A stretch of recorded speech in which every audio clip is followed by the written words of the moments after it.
사이다 무비튼. 내 이름은 성실한 평범한 소시민인 43살의 회사원이다. 5년 전부터 정금 발령을 받고 가족과 떨어져서 지내다가 지금은 아들아이와 둘이서 살고 있다. 아내와는 이혼한 지 얼마 되지 않았다. 이유는 아내 부정의 불륜 때문이었다. 결혼하고 얼마 후 아들아이가 태어났고 우리는 새 식구가 되어 행복하게 살았다. 아내는 전업주부로 집안일과 육아를 전적으로 맡아줬기 때문에 그만큼 나는 회사 일에 더 집중할 수 있었다고 생각한다. 그 덕분에 30대 초반부터 능력을 인정받으며 출세운이 열렸고 줄곧 상승 곡선을 타고 좋은 평가를 유지하며 5년 전에 나의 목표였던 본사 발령을 받았다. 서울 본사는 지금 사는 곳에서 너무 멀어서 이사를 해야만 했다.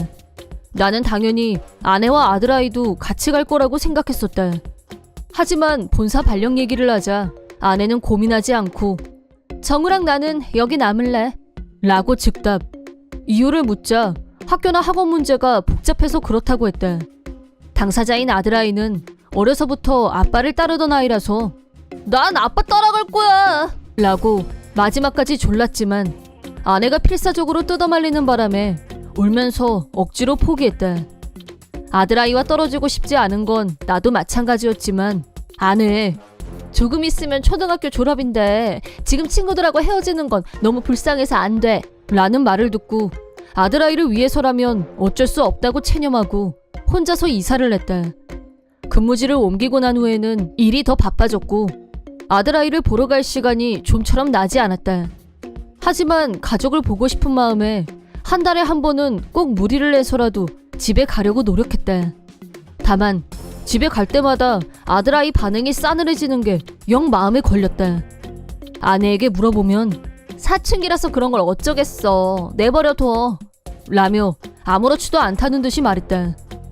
하지만 나는 그게 다가 아닌 것 같았고 어딘가 불안했다. 아들아이가 고등학교에 올라갔을 무렵 내가 집에 가면 아들아이는 나와 편안하게 대화를 나눴는데 이번에는 아내와 눈도 마주치려고 하지 않았다. 이것도 사춘기가 원인인 건가? 그렇지만 뭔가 너무 이상한 것 같은데. 그런 의구심이 든 나는 아내가 없는 틈을 타서 아들아이에게 슬쩍 물어봐야겠다고 생각했다. 하지만 아내는 잠시도 아들아이 옆에서 떨어지려고 하지 않았다. 그 정도로 서로 친한 사이는 절대 아닌 것 같은데. 왠지 모르게 아들아이한테서 절대 떨어지지 않으려는 모습이 부자연스럽게 보였다. 아내와 아들아이의 관계가 이상하다는 생각이 들기 시작한 어느 날 회사에 있는데 난데없이 아들한테서 전화가 걸려왔다.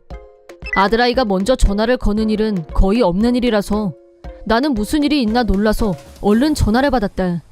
아들이 아빠, 나 지금 아빠한테 가도 돼? 근데 엄마한테는 절대 말하면 안 돼! 라고 숨을 거칠게 몰아쉬며 급하게 말했다. 너무 갑작스러워서 당황했지만 그럴 만한 이유가 있는 것처럼 들렸기 때문에 알았어. 근데 너 돈은 있어? 라고 묻자 없어. 자전거 타고 갈 거야. 라고 했다. 열차로 2시간 걸리는 거리를 자전거로 오겠다니 현실적으로 불가능한 일이었다. 그래서 내가 조퇴를 한 뒤 서둘러 기차를 타고 아들아이를 데리러 갔다. 역에 도착하자 아들아이는 커다란 가방을 들고 나를 기다리고 있었다. 아들아이는 나를 보자마자 나 절대 집에 안 갈 거야. 나 지금 아빠 따라서 아빠 집에 가도 되지? 라는 말을 듣고 아들아이가 원하는 대로 다시 서울로 가는 기차표를 사서 유턴했다. 상행선 열차에 타자 긴장이 풀린 듯한 아들아이가 경악할 만한 얘기를 꺼냈다. 아들아이 말로는 내가 서울로 발령받고 떠난 후부터 아내가 모르는 남자를 집에 들였다는 거였다. 아내는 아들아이가 그 사실을 나한테 말하지 못하게 하려고 내 전화번호를 아들아이 핸드폰에서 삭제했고 내가 집에 갔을 때는 나하고 아들아이가 단둘이 있지 못하게 계속 감시했다는 거였다. 나한테 말할 기회를 원천 봉쇄당한 아들아이는 계속 기회를 엿보며 나한테 말하려고 했는데 그날 아내가 핸드폰을 집에 두고 외출한 걸 발견. 아들아이는 드디어 기회가 왔다고 생각했고 아내의 핸드폰에서 내 전화번호를 메모하고 짐을 챙겨서 나온 거라고 했다. 아내의 진상을 알게 된 나는 분노로 치를 떨었다.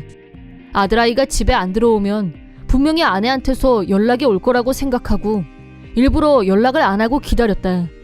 하지만 아내한테서는 아무 연락도 없이 3일이 지나갔고 여름방학이 시작됐다. 학교에는 집안 사정으로 결석한다고 미리 연락해뒀고 바로 여름방학이 시작됐기 때문에 여름방학 숙제는 우편으로 배달받았다. 아들아이가 집에 안 들어오는데도 아무 연락이 없는 아내에게 분노의 수준을 넘어 환멸 단계에 이르렀다. 이대로 연락이 안 오면 바로 변호사를 통해서 이혼 절차를 밟아야겠다는 결심이 섰을 무렵 아들아이가 여기에 온 지 한 달이 지나서야 아내한테서 전화가 아내는 추석에 왜 안 내려왔어? 정우가 아빠 언제 오냐고 계속 물어봤는데 그건 그렇고 나 지금 여행 왔어. 당신 갑자기 내려온다고 할까봐 집에 와도 아무도 없을 거야 라고 했다. 내가 여행? 라고 묻자 아내는 지금 아들하고 둘이 여행 중이야.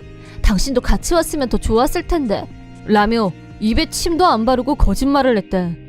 그 말을 듣는 순간 더 이상 참지 못하고 정우는 나랑 한 달 전부터 같이 있어 라고 말했다. 아내는 뭐? 라고 하더니 한동안 아무 말도 하지 못했다. 나는 계속해서 바람나서 아들이 없어졌는데 찾지도 않고 거짓말하는 여자 더 이상 이런 연극 그만하자 이혼해 라고 짧게 말하고 전화를 끊었다. 아내한테서 연달아 전화가 걸려왔지만 받지 않았다. 마침내 이혼 서류를 작성한 나는 변호사를 선임해서 친권과 불륜에 관한 위자료를 청구하고 빨리 마무리 짓기로 했다. 변호사 입회하에 아들아이와 함께 아내를 만나기로 하고 오래간만에 집으로 내려갔다. 패밀리 레스토랑에서 아내를 기다리고 있는데 개면적인 얼굴로 아내가 나타났다. 자리에 앉은 후 나와 아들아이의 얼굴을 번갈아 쳐다보더니 내가 얼마나 걱정했는지 알아? 아빠한테 갈 거면 간다고 말했어야지 라면서 아들 걱정에 사무친 엄마 얼굴을 했다. 나와 아들아이는 그저 웃을 뿐. 아내에게 정우한테 당신이 외간 남자 집에 들인 얘기 잘 들었어. 위자료 청구할 거니까 그렇게 알아 라고 하자 외간 남자라니? 나 바람 안 피웠어. 애 말만 믿고 이러면 안 되지 라고 반박하면서 아들아이가 거짓말한 거라고 주장했다. 그러자 잠자코 아내가 하는 말을 듣고 있던 아들아이가 핸드폰으로 영상을 보여주면서 중간은 산더미처럼 쌓아놨거든 라고 했다. 핸드폰 화면에는 아내가 다른 남자와 침실에서 자는 사진이. 아들아이는 이런 날이 올 거라고 생각하고 불륜 증거를 사진으로 확실하게 수집해두고 있었다. 증거 앞에서 그만 입을 다물게 된 아내를 강하게 추궁하자 아내의 불륜은 이미 내가 본사로 발령받기 전부터 시작됐다는 사실이 드러났다. 내가 본사 발령을 받자 불륜남과 자유롭게 만날 기회라고 생각했고 일부러 나를 혼자 보낸 거라고 실토했다. 한동안 변호사와 이 문제를 놓고 계속 상의하면서 아내의 탈선행위가 아들아이에게 끼친 악영향까지 충분히 반영해서 위자료는 고액으로 책정했고 친권은 나한테 돌아왔다. 아내는 마지막까지 잠깐 정신이 나갔었어. 앞으로는 다신 안 그럴게. 용서해줘. 라며 매달렸지만 당신은 자식을 헌신짝 취급했어. 이혼만이 답이야. 라는 말을 마지막으로 절대 용서는 없다고 선을 그었다. 얼마 후 불륜남과 아내한테서 위자료를 받아내고 혼자서 살고 있던 원룸에서 조금 널찍한 아파트로 이사했다. 아들아이는 원래부터 고등학교를 졸업하면 나한테 올 생각이었다면서 전학 절차를 마치자 이혼 때문에 시기가 좀 앞당겨진 것뿐이라고 말했다. 아들아이 학교 문제를 해결한 후 셋이서 살던 집을 바로 처분했다. 갈 곳이 없어진 아내는 길바닥을 헤매는 신세가 됐다. 불륜남도 가정이 있는 남자였는데 이혼 후 아내가 이제 당신이 나 책임져. 나랑 결혼해. 라고 하자 우리 마누라한테 들통나서 지금 내 코가 석자야. 라고 하더니 바로 손절당했다고 한다. 그 뒤로 완전 연락 두절. 갈 곳도 기댈 곳도 없어진 전처는 지금은 어디 지방에 있는 숙소 딸린 술집에서 일하면서 겨우겨우 입에 풀칠은 하고 있다는 말을 들었다. 소문에 의하면 그냥 술집이 아니라 몸까지 파는 곳이라는데 내가 그런 여자랑 결혼했었다는 게 믿기지 않을 뿐이다. 아들아이와 나는 새로운 마음으로 동거를 시작했고 집안일은 같이 분담해서 하기로 했다.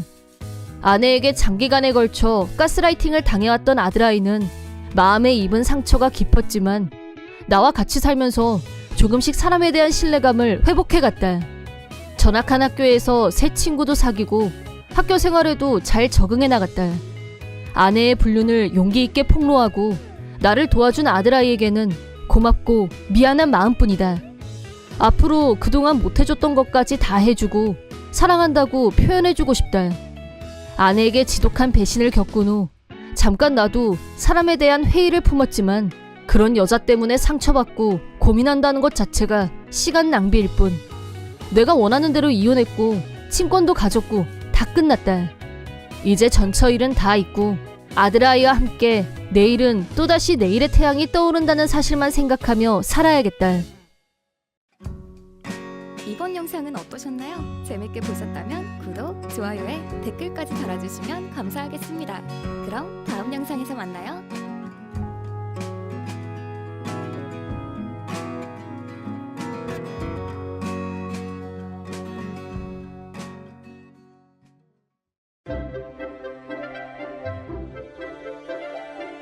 사이다 무비튼. 나는 아내와 딸, 세 식구의 가장이다. 직업은 영업사원. 한 건이라도 더 올리기 위해 비오듯 땀을 흘리며 사방을 누비고 다닌다. 중3인 딸아이는 중2병에 이어 아직 사춘기 선상에 있기 때문에 아빠와의 대화를 싫어한다. 그런데 여름으로 넘어가는 시기에 관계가 더 악화됐다. 어느 날 여느 때와 마찬가지로 오늘도 열심히 땀 흘리며 하루 종일 분주하게 영업을 다니다 집에 들어왔는데 내가 거실로 들어서자 딸아이가 코를 움켜쥐더니 왜? 아우 냄새.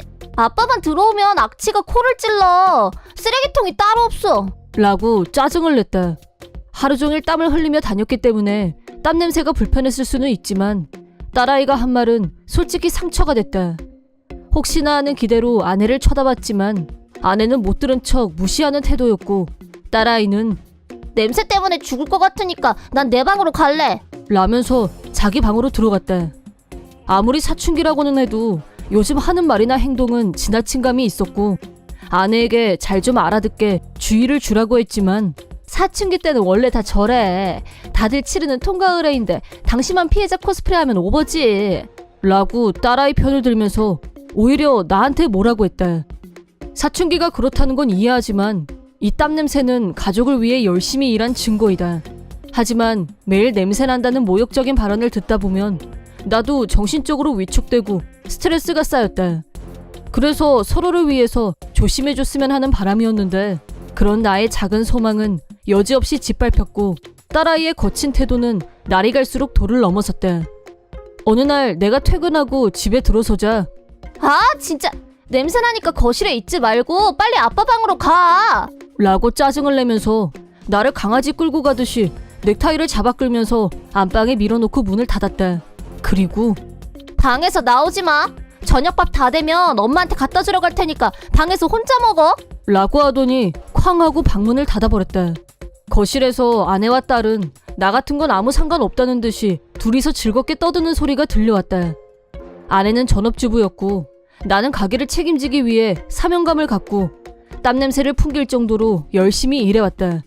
하지만 그 대가가 이런 거라면 열심히 사는 게 무슨 의미가 있을까 하는 자괴감이 들었다. 아내에게 이 문제에 대해 진지하게 상의했지만 아내의 대답은 기승전결 사춘기니까로 귀결됐고 나는 무너지는 자존감과 혼자 싸워야 했다. 그런 와중에 아내가 딸아이 학원을 새로 끊어야 한다면서 돈이 더 필요하다고 했다. 무슨 학원이냐고 묻자 영어 회화와 피아노 학원을 보낼 생각이라고 했다. 딸아이가 진짜 하고 싶어 하는 게 맞는지도 모르겠지만 지금 다니는 것도 있는데 학원을 너무 많이 다니는 거 아니냐고 한마디 하자 딸 교육비 내는 게 그렇게 아깝냐? 아빠 자격 상실이다. 대체 돈은 왜 버냐? 라고 버럭 화를 내더니 자기 마음대로 학원을 신청했다. 비록 지금은 미운 말만 골라서 하고 있지만 내 소중한 딸이란 사실은 변함이 없었다. 딸아이 교육비로 들어가는 돈이 아까워서 한 말은 절대 아니었다. 하지만 새로 학원을 끊은 후에도 딸아이의 냉랭한 태도는 여전했다. 네가 다니는 학원비는 아빠 땀의 결과라고 말하고 싶었지만 딸아이는 역시 엄마가 최고라는 말만 했다. 딸아이는 새로 등록한 학원에 다니기 시작했다. 그 무렵부터 이유는 모르겠으나 아내는 매일 딸아이를 따라다니며 학원에서 상시 대기 중이었다. 어린애도 아니고 매일 데리고 다닐 필요가 있냐고 내가 한마디 참견하자 아내는 딸아이 실력이 늘어가는 걸 옆에서 지켜보고 싶다고 말했고 본인도 그러고 싶다는데 나도 더 이상 할 말이 없었다. 한편 딸아이가 학원을 2군데나 더 가고 나서부터는 그 시간에 나는 딸아이가 없는 집에서 편하게 거실을 차지하고 텔레비전도 보고 밥도 편하게 먹고 꿀 휴식을 취할 수 있는 여유가 생겼다.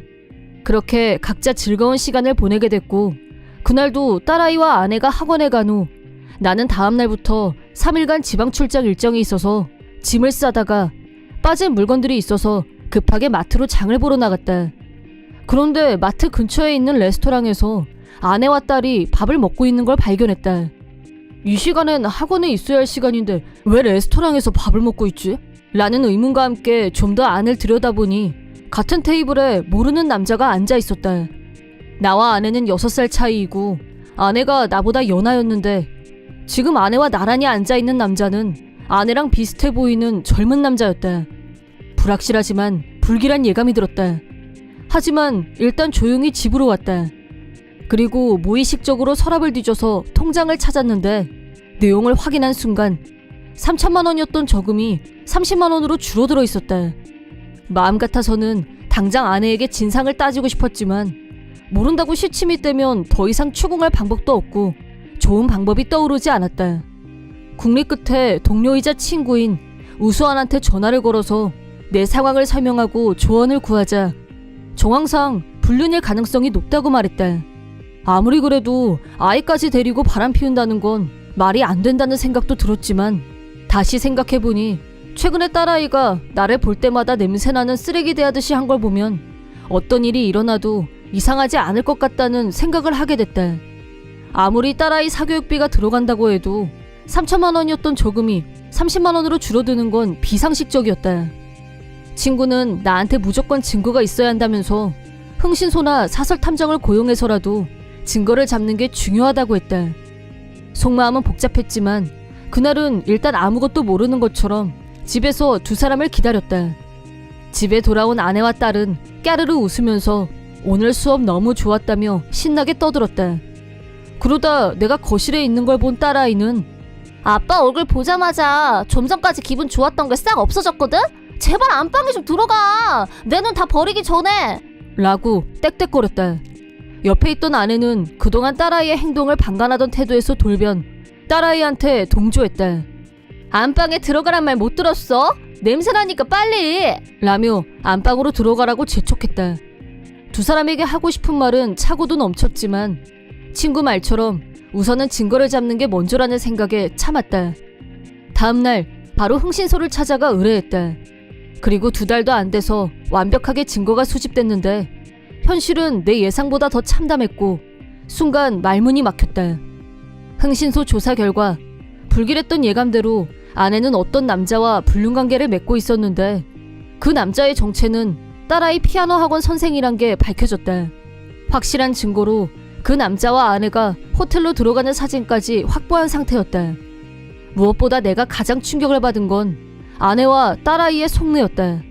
흥신소 조사원이 딱 한 번 아내와 딸아이의 대화를 녹음하는 데 성공했는데 엄마, 그냥 재수 아저씨랑 빨리 재혼하면 안 돼?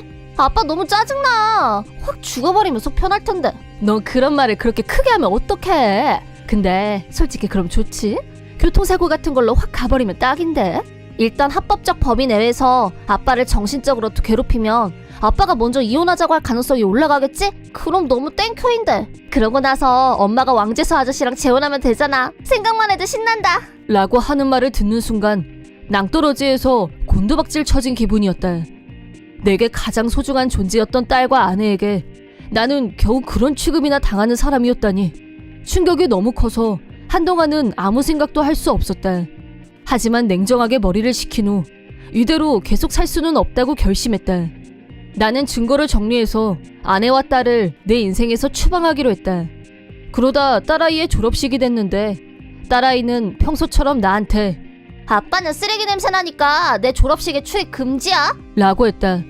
옆에 있는 아내도 그래, 당신이 오면 우리가 괜히 더 창피하니까 그냥 집에 있는 게 도와주는 거야. 라고 거들었고 나는 그 말에 따르기로 했다. 딸아이와 아내가 졸업식에 간 사이 나는 얼마 전부터 준비해왔던 일을 실천으로 옮겼고 마무리까지 마쳤다. 그러자 졸업식을 마치고 집으로 온 두 사람이 나한테 전화를 걸어왔다. 집에 오니까 집에 물건이 다 사라졌다. 도둑이 들은 줄 알고 관리실에 전화했더니 오늘 날짜로 이사했는데 무슨 도둑이냐는 말을 들었냐면서 난리를 쳤다. 이혼하는 마당에 집을 남겨둘 필요가 없을 것 같아서 처분했다고 알려줬다. 덧붙여서 아내한테 당신이 좋아할 줄 알았는데 불륜남하고 재혼하고 싶어서 안달이 났잖아. 내가 죽었으면 좋겠다고 하지 않았나? 라고 연속으로 치고 들어가자 아내는 말을 잇지 못했다. 틈을 주지 않고 내가 이혼해줄 테니까 앞으로 당신 하고 싶은 대로 알아서 잘 살아. 불륜남하고 재혼하고 싶으면 네 마음대로 하시면 되는데 대신 위자료는 확실하게 청구할 거니까 그렇게 알고 있어. 라고 하자 열심히 뭐라고 변명하는 아내에게 마지막 선물로 우편함 안에 불륜 사진 넣어놨으니까 꺼내서 보라고 하고 전화를 끊었다. 예상대로 아내는 나한테 다시 전화를 걸지 않았다. 그 후 아내는 상황이 좋지 않다고 판단했는지 딸아이하고 둘이서 같이 용서해달라고 매달렸다.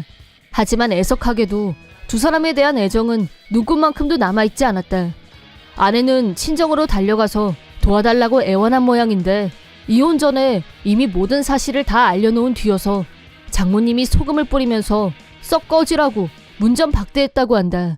궁여지책으로 두 사람은 다 낡은 아파트를 얻어서 이사를 냈다.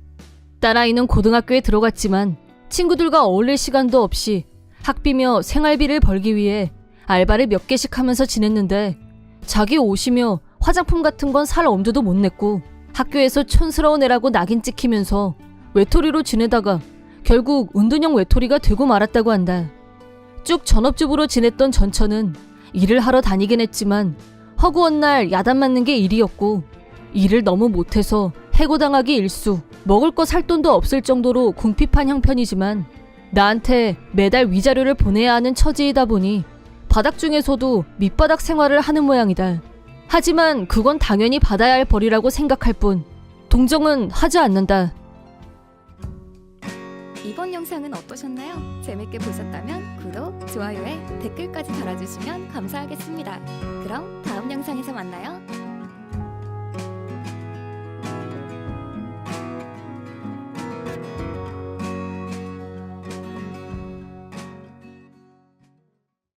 남편의 불륜녀를 불러냈다고 고소당했다. 내 이름은 김국희, 24살, 한 회사에서 일하는 커리어우먼이다. 난 결혼해서 이명태라는 남편이 있다. 그는 나보다 3살 많은 27살이다. 아이는 아직 없다. 명태 씨와는 2년 전에 친구 소개로 만났고 그의 적극적인 구애에 못 이기는 척 사귀게 되었다. 그때 난 남자친구와 헤어진 지 얼마 안 됐었는데 슬슬 결혼 상대를 찾아내야 하는 나이라는 생각이 들던 차라 살짝 초조했던 것도 사실이었다. 누구라도 상관없었다거나 그런 건 아니지만 얼른 누군가를 만나고 싶었기 때문에 깊이 생각하지 않고 사귀기 시작했다는 건 부인할 수 없다. 교제한 지 3개월 만에 프로포즈를 받았을 때도 사귄 기간은 상관없어. 이 사람이 바로 내 운명이야. 하고 긍정회로를 돌리며 결혼까지 해치우고 말았다. 아마도 처음 3개월은 사랑에 눈이 멀어 있었던 것 같다. 정상적인 판단을 할 수 없는 상태였겠지. 지금 이렇게 후회하고 있는 걸 보면.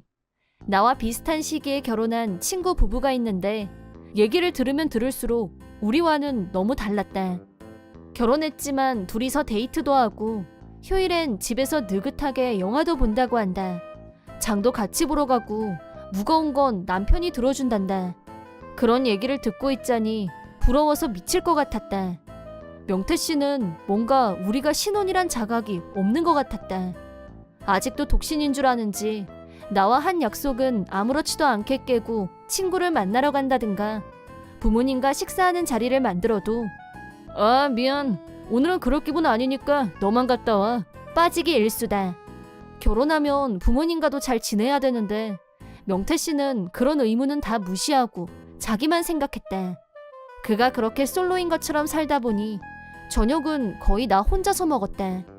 원래 친구가 많은 사람이긴 하지만 신혼이니까 좀 더 날 우선시해줬으면 좋겠다고 생각했다. 하지만 그러는 사이 난 그의 불륜을 의심하기 시작했다. 그도 그럴 게 명태 씨는 집에 있어도 계속 핸드폰만 보는 데다 잘 때는 핸드폰을 잠금 모드로 설정한다. 씻을 때도 꼭 들고 들어가는 걸 보면 너무나도 수상하다. 그 신혼인 친구에게 얘기했더니 역시 친구도 너무 수상하다고 말했다. 친구가 그렇게 단언하는 이유는 친구 언니의 남편이 작년에 바람을 피웠을 때의 모습과 겹쳐 보이는 부분이 많았기 때문이었다. 그때 흥신소에 의뢰했었다면서 친구는 나에게도 프로의 도움을 받아야 확실하다고 했다. 난 인생에서 처음으로 흥신소라는 곳에 명태 씨의 불륜 조사를 의뢰하기로 했다. 흥신소란 건 만화나 드라마에서나 나오는 거라고 생각했었는데 이렇게 내가 의뢰인이 될 줄은 꿈에도 몰랐다. 조사를 의뢰한 지 한 달이 지났다. 역시 프로는 달랐다. 명태 씨가 바람을 피우고 있다는 걸 정확하게 잡아냈다. 그런데 상대는 나도 아는 얼굴이었다. 명태 씨 회사에서 접수원으로 일하는 여자가 확실했다. 두 사람은 남의 시선은 전혀 신경 쓰지 않고 데이트를 했고 차 안에서 키스까지 했다. 불륜을 저렇게 당당하게 하는구나 감탄할 정도였다. 그리고 확실한 증거인 호텔 사진도 있었다. 속으로는 충격적이면서도 역시 그랬던 거구나 하고 실망스러운 마음으로 가득했다. 아직 신혼이었으니까. 하지만 이렇게 증거까지 다 모았는데 입 다물고 가만히 있을 수는 없었다. 난 곧바로 그 증거 사진을 명태에게 내밀었다. 그러자 명태 씨는 깔끔하게 불륜 사실을 인정하고 사과했다. 물론 난 그 정도로 용서할 마음은 없었다. 분명한 건 이혼해도 상관없으니 대가를 톡톡히 치르게 해야 속이 시원할 것 같았다. 그래서 난 명태 씨에게 그 여자와 삼자 대면을 하게 해달라고 요구했다. 지금까지 그의 행태를 보면 알 수 있는데 이 자식은 소문난 날라리다. 어쩌면 여자 쪽도 그의 말솜씨에 속은 걸지도 모른다. 만약 그렇다면 살짝 불쌍할지도 모르겠다는 생각이 들었다. 우리는 돌아오는 주말에 삼자 대면하는 자리를 만들기로 했다. 이번 일은 제가 사과드릴게요 하고 불륜녀는 순순히 사과했다. 그 태도를 보아하니 나쁜 사람인 것 같진 않아서 어쩌면 정말 속았던 걸지도 몰라. 명태 씨니까 결혼 사실을 숨기고 접근했을 가능성도 충분히 있다. 그래도 불륜인 건 바뀌지 않으니까 딱딱한 태도를 유지하며 그녀에게 불륜이란 걸 몰랐던 건 아니냐고 물었다. 혹시 몰랐던 거라면 그리고 제대로 사과를 한다면 위자료만 받고 그걸로 깔끔하게 끝내겠다고 했다. 사실 난 회사에도 다 말하고 싶었고 솔직히 인생을 박살내주고 싶다는 생각까지 있었기 때문에 그 정도면 많이 양보한 거였다. 그러자 생각지도 못한 말이 돌아왔다. 위자료? 설마 돈을 달란 말이에요? 당연한 거 아니야? 불륜한 건 맞잖아. 원래 그렇게 하는 거야. 사과하면 되는 거 아니었어요? 그냥 좀 만난 것 뿐인데. 아니, 얘가 뭔 소리라는 거야? 세상 물정을 이렇게 모른다고? 라고 생각하며 위자료는 무조건 받아낼 거라고 정중하게 설명해줬다. 제가 불륜을 한 건 맞지만 당신 이거 지금 협박이에요. 끝까지 위자료 받아내겠다고 고집하면 협박당했다고 경찰에 신고할 거예요.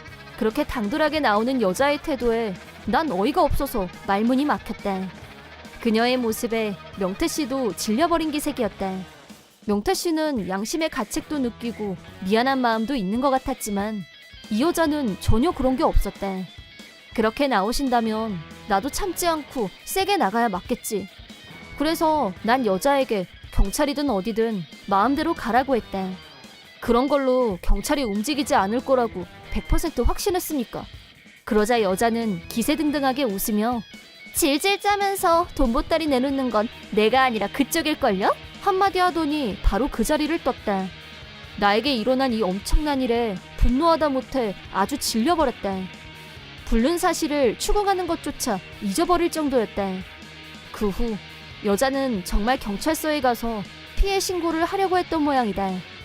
하지만 당연하게도 그녀의 주장에 경찰관도 어이가 없을 뿐이었다. 그리고 내가 설명했다시피 불륜을 저질렀으면 위자료를 청구당하는 게 당연하다고 했단다. 만약 위자료를 청구하는 게 협박이라면 불륜 피해를 당한 사람은 다 체포 대상이라며 그런 불합리한 일은 있을 수 없다고 한 소리 들었던 모양이다. 참 잘했어요, 경찰관님. 그렇게 문전박대를 당했다고 하는데 그녀는 포기하지 않고 다른 시도를 냈대. 이번엔 변호사를 고용해서 날 고소하겠다고 나선 것이다. 물론 나도 가만히 있진 않았고 반격에 나섰대. 난 차분히 그녀의 변호사에게 어쩌다가 일이 이 지경이 됐는지 여자가 경찰서에 갔던 것까지 포함해서 전부 설명했대. 그랬더니 승산이 없겠다고 생각했는지 변호사는 바로 꼬리를 내리고 물러섰대. 그 후에도 여자는 포기하지 못하고 여기저기 변호사 사무실을 돌았던 모양이지만 결국 그 어디에서도 받아주지 않았다고 한다. 그리고 며칠이 지나 여자는 저번과는 180도 다른 태도로 울며 매달렸다. 아마 변호사에게 어떻게 봐도 여자가 잘못했고 어딜 가도 문전박대 당할 뿐이라는 얘길 들었나 보다. 그걸 이제 겨우 깨달은 모양이다. 그렇게 울면서 나에게 매달렸지만 이제 와서 용서해줄 사람이 어딨어? 난 그 사이에 너무나도 불쾌했기 때문에 그것까지 다 포함해서 명태 씨와 불륜녀에게 위자료를 청구했다. 그리고 이런 사실을 회사에도 다 알렸고 여자는 직원들의 눈초리를 견디다 못해 퇴사했다. 물론 둘이 같은 회사에 다녔기 때문에 명태 씨를 보는 눈도 곱진 않았지만 아무래도 지금 회사를 관두게 되면 다음 직장을 구할 가능성이 낮으니까 그저 견디고 있는 모양이다.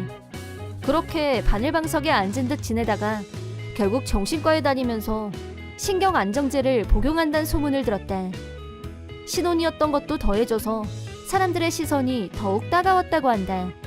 난 그 두 사람에게 위자료를 톡톡히 받아내고 바로 새로운 집으로 이사했다. 불륜을 저질렀으니 유책 사유는 100% 명태 씨에게 있었고 다들 날 안타깝게 생각해서 잘해주기도 했고 내가 손해볼 건 별로 없었다. 이제 돌싱이 되긴 했지만 만약 다음에 좋은 남성과 만나게 된다면 그런 불륜남은 아니길 바란다. 내 이름은 나우이. 20대에 결혼하고 30살 생일날 남편의 불륜이 발각, 이혼. 그 후 특별한 만남도 없었고 오직 일에 올인하기로 내 인생관을 바꿨다. 그때는 창업한 지도 얼마 안 됐을 때였고 직원 수도 겨우 5명밖에 안 되는 작은 규모였다. 하지만 초기부터 사업은 순조로웠다. 실적은 계속 상승 곡선을 그리고 있었고 정신없이 바빴지만 보람있는 시간을 보내고 있었다. 그러던 어느 날 사무실에 있는데 언니 부부가 타고 있던 자동차가 사고를 당했다는 연락을 받았다. 나도 부모님도 사고로 여의었고 남은 가족은 언니 한 명뿐이었다. 내가 병원으로 달려갔을 때는 이미 언니와 형부가 숨을 거둔 뒤였다. 충격과 슬픔에 휩싸인 나는 절망에 빠졌지만 언니의 하나뿐인 아들, 아직 생후 6개월밖에 되지 않은 하늘이는 기적적으로 목숨을 건졌다는 걸 알게 됐다. 하늘이는 다른 병실에서 치료를 받으며 평화롭게 잠들어 있었다. 언니와 형부는 이제 이 세상에 없고 혼자 남은 하늘이를 어떻게 해야 할까? 그때였다. 형부의 부모님이 병원에 도착해서 형부의 사망 소식을 접하고 충격에 빠진 모습이었다. 소중한 자식을 잃은 그 마음이 어떤 것일지 충분히 짐작이 가고도 남았기에 조용히 바라만 보았다. 두 분이 진정되길 기다렸다가 혼자 남은 하늘이 문제에 대해 두 분께 의견을 물어봤다. 그러자 내 예상과는 전혀 동떨어진 충격적인 대답이 돌아왔다. 그런 여자애가 낳으네. 어떻게 되든 상관없어. 차라리 걔가 죽고 내 아들이 살았어야 됐는데. 지금 진심으로 하시는 말씀이세요? 하늘이는 두 사람이 남긴 마지막 희망이에요. 하늘이도 기적적으로 살아났어요. 어떻게 저 어린애한테 그런 말씀을 하세요? 시끄러워. 난 하늘인지 뭔지 필요 없다고. 그렇게 걱정되면 이모가 키우면 되겠네. 싫으면 보육원으로 보낼 거니까 그렇게 알아. 하늘이 할머니의 발언은 너무나 충격적이었다. 아직 엄마 소리도 못 해보고 부모님을 잃은 하늘이를 보육원으로 보내? 기가 막혔다. 다정하고 사랑이 넘치던 언니와 형부가 남긴 한 점 혈육, 하늘이를 보육원이라니. 절대 용납할 수 없었고 내가 키우겠다는 선언과 함께 절대 보육원은 못 보내요 라고 그 자리에서 못을 박았다. 그렇게 두 사람의 장례를 정신없이 치르고 하늘이를 입양했다. 하지만 혼자서 갓난아이를 키우는 일은 상상을 초월하는 일이었다. 그러자 언니와 형부의 장례식에 와주었던 우리 회사 동료들이 내가 하늘이 양육 문제로 고민하는 걸 알고 하늘이를 데리고 같이 출근하는 건 어떠세요, 사장님? 저희도 일하는 짬짬이 하늘이를 돌보면서 서로 힘을 합치면 방법이 생기지 않을까요? 라는 제안을 듣고 놀라지 않을 수 없었대. 무조건 나 혼자서 이 문제를 해결해야 한다고 고민했었는데 서로 힘을 합쳐서 하늘이를 돌봐주겠다니 그 따뜻한 마음 씀씀이에 정말 많은 용기를 얻었대. 정말 그래도 될까? 민폐가 될 수도 있어. 무슨 말씀을 그렇게 섭섭하게 하세요? 우리가 남이에요? 저희는 거의 다 전현직 육아 경험자들이니까 사장님 든든하실걸요? 힘든 순간도 다 지나갑니다. 동료들의 배려 속에 나는 하늘이를 데리고 같이 사무실로 출근했대. 그리고 동료들은 시간이 나면 하늘이를 달래주기도 하고 분유도 먹이고 잠도 재워줬대. 하늘이가 위험하지 않게 사무실 한쪽을 놀이공간으로 만들어서 하늘이 전용 공간이 생겼고 하늘이도 잘 놀았대. 동료들이 함께 하늘이를 돌봐줬기 때문에 나도 안심하고 일에 열중할 수 있었대. 회사 매출은 더욱 올라갔고 사무실을 좀 더 넓은 곳으로 옮겨서 하늘이뿐만 아니라 다른 사원들도 자기 아이를 데리고 출근하게 됐고 서로 힘을 합쳐 일과 육아를 병행했대. 유치원에 들어간 후에도 내가 일 때문에 마중을 못 가게 되면 회사 동료 중에 한 사람이 대신 하늘이를 데리러 가줬대. 나와 동료들은 회사와 하늘이를 따로 떼어놓고 생각하지 않았고 그렇게 30년이란 세월이 흘렀대. 걸음도 못 걷던 하늘이는 훌륭한 청년으로 자라서 어느새 자기 배필을 만나 결혼을 앞두고 있었대. 하늘이의 피양새는 어느 대기업 사장님의 외동딸이었는데 사장님은 어린 하늘이를 내가 회사에 데리고 나오는 걸 알고 어느 날부터 자기 딸도 같이 데리고 오셨는데 그렇게 자연스럽게 두 사람의 만남이 시작됐대. 우리 회사 놀이공간에서 같이 놀던 소꿉친구가 연인이 된 것이다. 어린아이 때부터 봐와서 그런지 아직 결혼 전이지만 이미 나한테는 가족이나 다름없었대. 그런 서사가 있는 두 사람이 결혼을 한다는 소식을 듣고 우리 회사 동료들은 모두 진심으로 축하했대. 그러던 어느 날 갑자기 언니의 시부모님이 우리 집으로 찾아왔는데 어김없이 폭탄 발언으로 충격에 휩싸이게 만들었대. 어쩜 하늘이가 언제 이렇게 다 컸니? 나 다 들었다. 너 대기업 스카토사 고명딸하고 결혼한다면서? 이제야 내 손주답다. 기쁜 소식 알려주마. 이제 우리랑 같이 살아도 된다. 두 사람의 폭주에 기겁한 나. 하늘이를 보육원으로 보내라던 사람들 아니었나? 이제야 나타나서 무슨 자격으로 내 손주 타령인지. 하늘이 조부모도 회사를 경영하고 있는 사람들이었대. 하늘이가 대기업 사위가 된다고 하니 스카토사와 연주를 대려는 속셈인 게 뻔히 보였대. 스카토사와 거래를 튼다면 대단한 성공이고 회사 브랜드 이미지 상승은 말할 것도 없었대. 나는 당연히 하늘이를 보낼 생각이 없었대. 하늘이는 나에게 단 하나뿐인 가족이었대. 하지만 하늘이는 조부모에 대한 기억이 전혀 없었고 혹시라도 갑자기 생긴 조부에게 마음이 가고 같이 살고 싶어 하진 않을까 불안했대. 하지만 그게 하늘이의 뜻이라면 나는 마음의 각오가 필요하다고 생각했대. 제가 어렸을 때 무슨 일이 있었는지 여러 사람한테 들어서 알고 있어요. 저는 앞으로도 이모랑 같이 살 겁니다. 두 분은 저하고 상관없는 분들입니다. 라고 통쾌하게 대답했대. 하늘이 조부모는 우리가 네 할아버지 할머니다. 저 여자는 이모고 누가 너랑 더 가깝냐며 핏대를 올렸지만 하늘이는 나한테 이모는 세상에서 가장 가까운 사람입니다. 라면서 싸늘한 눈빛으로 두 사람을 쫓아버렸대. 내 옆에 있겠다는 하늘이의 말을 들었을 때 순간 울컥했지만 어쨌든 저분들은 하늘이에겐 하나뿐인 조부모인데 정말 이렇게 끝내도 되겠냐고 물었대. 내 물음에 하늘이는 깊이 생각할 가치도 없다고 했대. 언니와 형부가 세상을 떠났을 때 그 두 사람이 하늘이한테 했던 걸 생각하면 치가 떨리지만 어쨌든 조부모였기 때문에 절대 하늘이 앞에서 두 사람에 대한 나쁜 말을 한 적은 없었대. 하지만 그때 일을 알고 있는 동료들한테 하늘이 너도 이제 성인이니까 알고 있는 게 좋을 것 같다면서 진실을 말해준 사람들이 있었다고 한다. 설령 그런 말을 듣지 않았어도 내 가족은 이모밖에 없잖아 라고 하는 말을 듣고 너무 벅차고 행복해서 엉엉 울고 말았다. 하지만 포기를 모르는 하늘이 조부모들은 하늘이가 자기들 말을 들을 것 같지 않자 직접 스카토사 사장님을 찾아가서 우리가 조부모다 라고 셀프 소개를 했다는데, 사돈 사이는 한 집안이니 상부상조 정신으로 사업도 같이 하면 어떨까요? 라며 뻔뻔하게 숟가락을 얹으려 들었다. 이미 하늘이를 통해서 어려서 부모님을 잃고 어떻게 이모와 살게 됐는지 다 알고 있던 스카토사 사장님은 바로 퇴장시키고 깨끗하게 손절을 했다고 한다. 하늘이의 가족은 나와 우리 회사 직원들이라고 분명하게 일침을 가하셨다고 한다. 알고 보니 하늘이 조부모의 회사는 이미 기울어진 지 오래였고 스카토사에 빌붙어 볼 생각이었으나 실패 후 도산했다. 거액의 빚을 떠안고 회사며 집이며 전 재산을 다 잃고 말았다. 도산 후 내 핸드폰으로 몇 번이나 연락이 왔었는데 나하고 자기들은 비록 혈연관계는 아니지만 하늘이 보호자로서 가족이나 다름없다.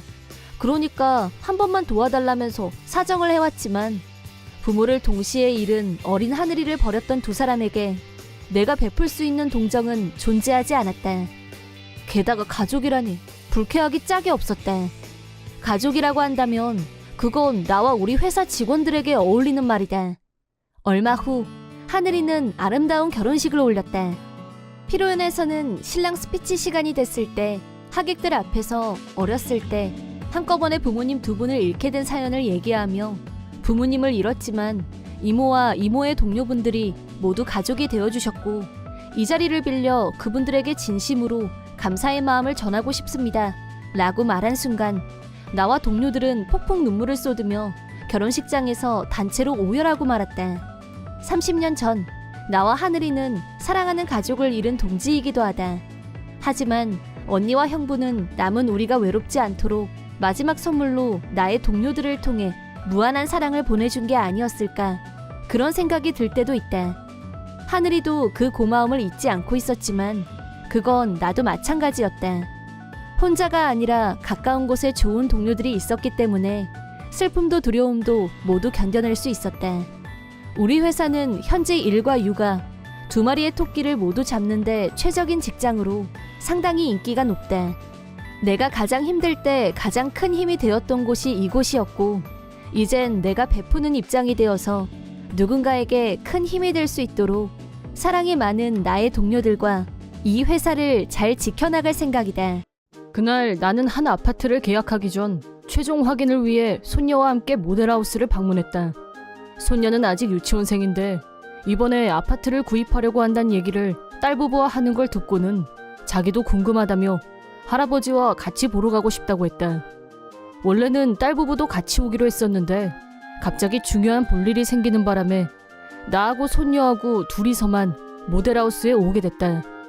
손녀딸은 처음 와본 모델하우스가 마냥 신기한지 연신 와 대박이다 라면서 눈을 반짝거렸다.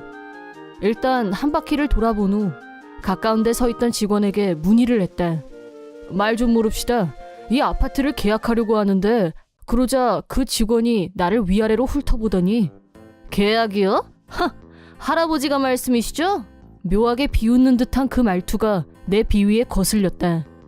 어쨌든 나는 고객이고 이 아파트를 구입할 의사가 있다고 말했는데 인간 등급을 나누는 듯한 그 눈꼬락서니하며 말투는 누가 봐도 비상식적이었다. 하지만 옆에 손녀딸이 있어서 우라통이 치밀었지만 꾹 눌러 참았다. 나는 그 직원에게 아파트가 완공되려면 얼마나 더 있어야 되냐, 원래는 딸부부가 같이 올 예정이었는데 사정이 생겨서 못 오게 됐는데 내부 사진을 몇 장 찍어도 되겠냐고 물어봤다.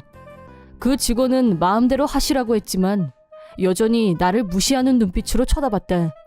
옆에서 손녀는 여기 너무 좋아, 빨리 여기서 살고 싶어 라면서 좋아서 깡충깡충 뛰어다녔다. 나는 계약을 한다는 전제로 이 아파트 최고층을 예약해달라고 부탁했다. 그러자 좀 전에 그 직원이 나를 비웃는 것처럼 웃는 모습이 아주 기분 나빴다. 할아버지가 최고층을요? 최빈곤층 아니고? 라고 막말을 했다. 아파트를 계약하겠다는데 사람을 비웃다니. 정말 자격 없는 사람이란 생각을 하면서 다른 직원을 찾아봤지만 모두 다른 고객을 상대하고 있었고 내 앞에는 자격 미달인 직원 말고 다른 사람은 없었다. 자네 아까부터 태도가 그게 뭔가? 시키시는 대로 예약해두죠 뭐. 라고 하면서 나한테 간단한 예약 관련 서류를 작성하라고 했다. 작성을 마치고 집에 가려고 하는데 손녀가 그 직원과 펑 하고 부딪혔다. 그러자 그 직원은 손녀를 짜증스러운 듯이 쳐다보더니 앞 똑바로 안 봐? 어디서 콩할 만한 게. 집에 온 후 딸과 사위한테 모델하우스에서 찍은 사진을 보여주자 둘 다 만족스러워했다. 그 아파트는 위치면에서도 딸과 사위 회사하고도 가까웠고 시내 중심에 있어서 주변에 없는 게 없었다. 딸과 사위가 만족스러워하는 모습을 보고 며칠 후 혼자서 정식으로 계약을 하기 위해 관리회사를 찾아갔다. 그러자 지난번 그 직원이 또 있었고 다른 직원들을 찾아봤지만 아무도 눈에 띄지 않아서 어쩔 수 없이 그 직원에게 문의를 했다. 오늘 정식 예약을 하기 위한 필요한 서류들을 모두 가져왔다고 말하자 그 직원 입에서 어처구니 없는 대답이 흘러나왔다. 거기 이미 계약 끝났어요. 그만 가세요. 계약이 끝나? 그게 무슨 소리야? 내가 분명히 예약까지 하고 갔는데. 직원은 여전히 나를 비웃는 표정으로 쳐다보면서 내가 예약했던 최고층은 이미 다른 사람에게 판매가 끝났다고 말했다. 그걸 꼭 말을 해야 합니까? 거긴 최고층, 할아버지는 극빈층. 거기가 얼만 줄 알고 산다고 나서요. 당연히 능력되는 부유층 고객한테 친절하게 판매 완료했다 이 말입니다. 그래서 할아버지가 계약할 수 있는 집은 한 채도 안 남았으니까 내 말 알아들었으면 그만 돌아가세요. 자네 정말 안 되겠구먼. 고객을 대하는 태도가 그따위여서야 되겠어? 당장 책임자 불러와. 책임자 지금 없어요. 되먹지 않은 태도를 보면서 인내심이 극에 달한 나는 책임자가 없어? 그럼 됐네. 자네한테는 더 이상 할 말도 없고 앞으로 투자는 없던 걸로 하지. 뭐래? 혹시 치매세요? 내 말을 듣고 그 직원은 배꼽을 잡으며 웃어댔다. 잠시 후 몇 번 본 적이 있는 직원이 사무실로 들어왔다. 그 직원은 나를 알아보는가 싶더니 먼저 다가와서 말을 걸으며 인사를 했다. 김 회장님, 오래간만에 뵙습니다. 오늘은 무슨 일로 오셨습니까? 라고 하길래 나는 지난번 모델하우스 일과 오늘 겪은 수모에 대해서 모두 말해줬다. 지금 내가 한 얘기는 여기 대표가 들어야 할 말이었지만 우선 방금 들어온 책임자에게 전달했다. 책임자와 직접 얘기를 해본 건 몇 번 안 되지만 여기 대표와는 잘 아는 사이였다. 내 얘기를 듣는 동안 책임자는 몸둘 바를 몰라 하면서 얼굴이 새파랗게 질렸다. 너 지금 무슨 짓을 했는지 알기나 해? 사과드려. 당장 무릎 꿇고 사과드리라고. 라면서 멍 때리고 있는 직원의 머리를 손으로 누르면서 석고대제 자세를 만들었다. 그 직원은 자기 상사가 왜 이러는지 여전히 모르겠단 표정이었다. 책임자가 조곤조곤 설명하자 그제야 사태를 파악했다. 나는 투자회사를 경영하고 있었고 이 아파트의 건설계획 단계에서 융자를 부탁받았다. 위치도 마음에 들었고 이 회사 대표와 미팅을 가진 후 융자를 내주기로 결정했고 이 아파트가 착공에 이르기까지 큰 몫을 한 건 틀림없는 사실이었다.